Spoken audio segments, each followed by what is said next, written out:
Avant de plonger dans cette histoire incroyable, pensez à vous abonner à la chaîne et à activer la cloche. Ici, chaque récit a quelque chose à dire, et vous ne voudrez pas en manquer un seul. La salle d'exécution du pénitencier de Stanton, dans l'Illinois, était silencieuse, à l'exception du souffle régulier des gardiens et du cliquetis métallique des chaînes. Les murs gris, ternes, semblaient absorber toute lumière, et chaque ombre semblait se tendre vers le centre de la pièce. Des caméras surveillaient chaque mouvement, et les journalistes, serrés derrière une vitre blindée, tenaient leur souffle. Au centre, attachée à la chaise électrique, se tenait Jasmine Carter, une femme noire de 32 ans. Ses yeux brillaient d'une intensité rare, mélange de colère, de tristesse et d'une étrange sérénité. Ses mains, attachées avec des sangles en cuir, étaient fermement posées sur les accoudoirs, comme si elle se préparait à affronter quelque chose de plus grand que la mort. Son visage était calme, presque défiant, malgré la tension palpable. À quelques mètres de là, le juge Charles Whitmore, homme respecté et craint de tous, observait la scène avec froideur. Il n'y avait ni compassion ni émotion sur son visage, pour lui, c'était simplement une procédure, une formalité juridique qu'il fallait exécuter. Le directeur de la prison, Harold Benson, donna un signe discret, et les assistants vérifièrent les branchements de la chaise. Le bruit des câbles et des instruments métalliques résonnait comme un présage. Les murmures des journalistes se taisaient peu à peu. On sentait la peur et la curiosité se mélanger dans l'air. Certains pensaient qu'ils allaient assister à la fin d'une criminelle impitoyable, d'autres, parmi les activistes des droits civiques, savaient que l'affaire de Jasmine était entachée d'injustice et d'un procès biaisé. La tension monta d'un cran lorsque le gardien-chef, un homme massif nommé Roger Simmons, s'approcha et demanda d'une voix ferme. « Dernière parole, Madame Carter ?» Jasmine ferma les yeux une seconde, inspira profondément, et ouvrit la bouche. Mais au lieu de crier, de supplier ou de pleurer, elle prononça calmement. « Vous allez tous comprendre la vérité. » Un frisson parcourut la salle. Le silence devint plus lourd que jamais. Chaque personne présente sentit que ce simple instant allait bouleverser ce qu'il croyait connaître, que le monde allait basculer à partir de cette dernière parole. Jasmine Carter n'avait jamais imaginé que sa vie, marquée par les difficultés et les injustices, la conduirait un jour sur une chaise électrique. Née dans le quartier de Southside, Chicago, elle avait grandi entourée de pauvreté, de violence et de regards qui jugent avant même de connaître. Sa mère, Clara Carter, était décédée alors qu'elle n'avait que 8 ans, et son père, un ouvrier honnête nommé James Carter, faisait tout ce qu'il pouvait pour subvenir à ses besoins. À l'âge de 30 ans, Jasmine travaillait comme assistante sociale, consacrant sa vie à aider les jeunes en difficulté. Mais un soir, tout bascula. David Monroe, un riche entrepreneur blanc influent, fut retrouvé mort dans son bureau, victime d'un coup violent. Jasmine se trouvait là ce soir-là, après une dispute tendue avec Monroe à propos d'un projet communautaire qu'elle dirigeait. Les caméras de surveillance, mal orientées, et quelques témoins peu fiables firent rapidement d'elle la principale suspecte. Le procès fut rapide. Le juge Charles Whitmore, connu pour sa sévérité, refusa plusieurs témoins à décharge. La presse se déchaîna, peignant Jasmine comme une criminelle sans cœur. Malgré ses explications claires et son calme, chaque mot qu'elle prononçait était interprété contre elle. La couleur de sa peau et son milieu social furent, silencieusement mais puissamment, des facteurs contre elle. Le jury, majoritairement blanc, la condamna à mort. Le soir de l'annonce, Jasmine retourna dans sa cellule, mais elle ne montra ni peur ni désespoir. Elle savait que sa vie était entre les mains d'un système injuste, mais elle avait une dernière arme, la vérité. Dans sa cellule, elle réfléchit à tout ce qui s'était passé, chaque mensonge, chaque préjugé, chaque instant où sa voix avait été ignorée. Elle savait qu'une dernière parole pouvait changer le cours des événements, ou du moins faire trembler ceux qui l'avaient jugée si rapidement. « Je ne mourrai pas dans l'ombre de l'injustice. » murmura-t-elle à voix basse, comme une promesse. Son regard se fixa sur la lumière du couloir, le moment approchait. Et elle savait que, lorsqu'on la ferait entrer dans la salle d'exécution, tout le monde retiendrait son souffle. Le bruit des pas résonnait dans le couloir étroit et stérile de la prison de Stanton. Chaque pas de Jasmine Carter semblait résonner plus fort que les autres, comme si le sol lui-même voulait alerter le monde de l'injustice imminente. Elle marchait droite, tête haute, malgré les menottes qui la contraignaient.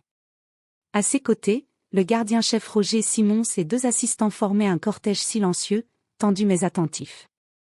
La porte de la salle d'exécution s'ouvrit devant elle, et un frisson parcourut la pièce. La lumière blanche et crue révélait chaque détail, les murs gris, les instruments métalliques, la chaise électrique au centre, imposante et froide.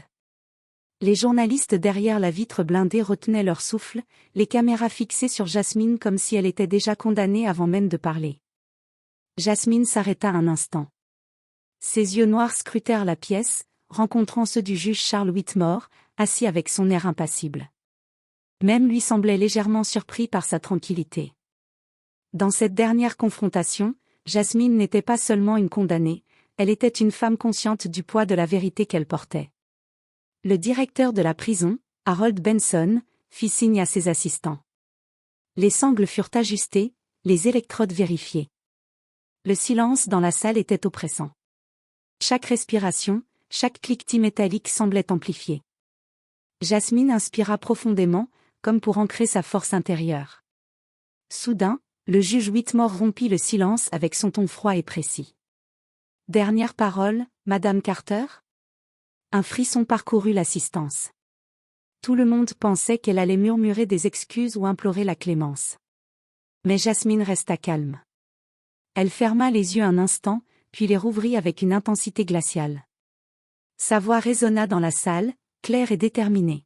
« Vous croyez connaître la vérité, mais vous ne savez rien de moi ni de ce qui s'est réellement passé. » Le murmure des journalistes se fit plus nerveux. Le juge fronça les sourcils, intrigué mais méfiant. Les gardiens se raidirent.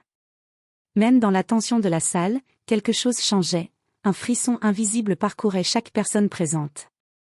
Jasmine n'était pas seulement sur le point de mourir, elle était sur le point de révéler quelque chose qui allait bouleverser tout le monde.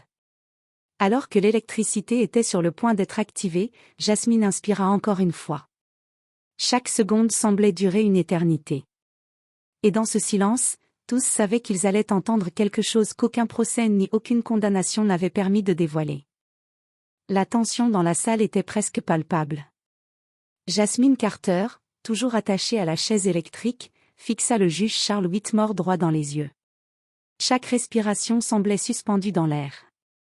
Les gardiens, les journalistes et même le directeur de la prison, Harold Benson, retenaient leur souffle. Tout le monde croyait connaître le destin de Jasmine, la fin d'une criminelle condamnée. Mais personne n'était préparé à ce qui allait suivre. Jasmine prit une profonde inspiration, laissant le silence remplir l'espace autour d'elle. Puis, d'une voix claire et puissante, elle dit : « Je ne suis pas celle que vous croyez. David Monroe a été tué par son associé, Victor Langston, et toutes les preuves ont été manipulées pour me faire porter le chapeau. » Un murmure parcourut la salle. Le juge Whitmore fronça les sourcils, visiblement déconcerté. Les journalistes s'agitaient derrière la vitre, certains griffonnant frénétiquement dans leurs carnets. Je travaillais sur une enquête secrète sur les fraudes et les détournements de Monroe, continua Jasmine, sa voix tremblant légèrement mais restant ferme. Quand j'ai découvert la vérité, Victor Langston a tout fait pour me faire accuser. Chaque témoin, chaque vidéo, tout a été truqué. Et vous, monsieur le juge, avez été trompé comme tout le monde. La salle devint soudain silencieuse. Les électrodes sur ses bras semblaient perdre de leur menace. Même Roger Simons, le gardien-chef, avait les yeux grands ouverts, incapable de bouger. La tension se transforma en choc. « Et il y a plus » dit Jasmine, levant les yeux vers le juge. « J'ai enregistré chaque conversation, chaque menace, chaque manipulation. Tout est sauvegardé dans un coffre sécurisé que seule ma sœur, Monica Carter, pourra ouvrir après ma mort si je disparais, mais je ne disparaîtrai pas. » Le juge blanchit. Son visage se crispa. Pour la première fois depuis le début de l'affaire, il douta.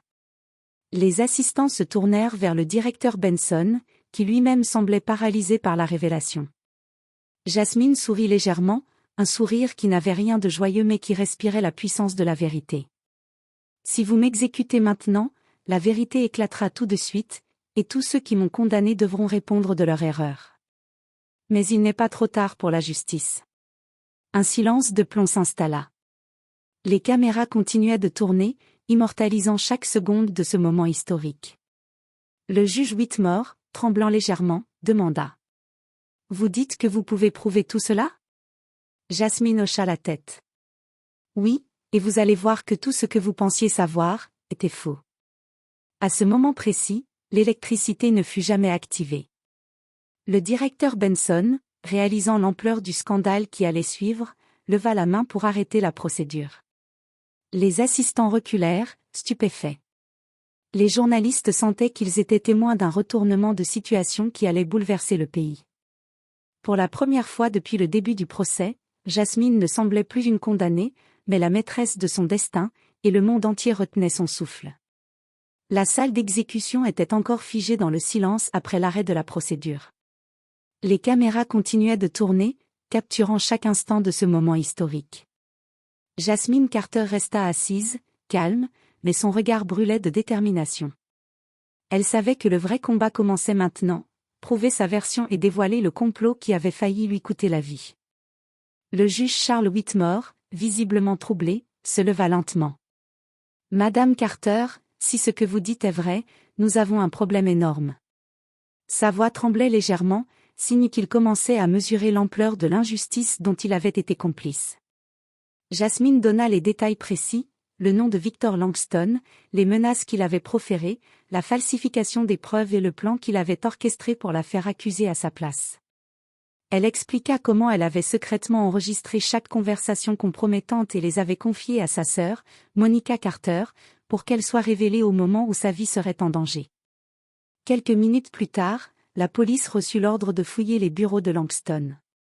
Les journalistes présents commencèrent à filmer l'opération en direct, des documents, des enregistrements et des preuves physiques furent découverts, confirmant les dires de Jasmine. Le complot était réel, et tout le monde pouvait désormais le constater. Whitmore se leva à nouveau, cette fois avec un visage grave. « Madame Carter, vous êtes libre. » La phrase résonna comme un tonnerre dans la salle. Les gardiens détachèrent Jasmine de la chaise électrique. Elle inspira profondément, sentant pour la première fois depuis des mois le poids de la peur s'évacuer. À l'extérieur de la prison, les journalistes diffusèrent la nouvelle en direct. Partout dans le pays, les réseaux sociaux s'enflammèrent, la femme condamnée à mort avait été innocentée grâce à son courage et sa détermination. Le nom de Victor Langston devint synonyme de trahison et de corruption. Jasmine sortit de la prison, acclamée par certains, regardée avec étonnement par d'autres. Elle n'était pas seulement une survivante, elle était devenue un symbole. Sa voix avait changé le cours des choses, et sa dernière parole, prononcée dans le silence de la salle d'exécution, avait bouleversé le système tout entier. Sa sœur Monica la rejoignit, les larmes aux yeux, et la serra dans ses bras. « Tu l'as fait, tu as tenu jusqu'au bout. » Jasmine sourit, fatiguée mais invincible. « La justice n'est jamais donnée, Monica. Elle se prend, et parfois, il faut affronter la mort pour la faire éclater. » Alors que le soleil se couchait sur Chicago, Jasmine Carter marcha vers la liberté, laissant derrière elle une salle d'exécution vide mais désormais marquée à jamais par le courage et la vérité.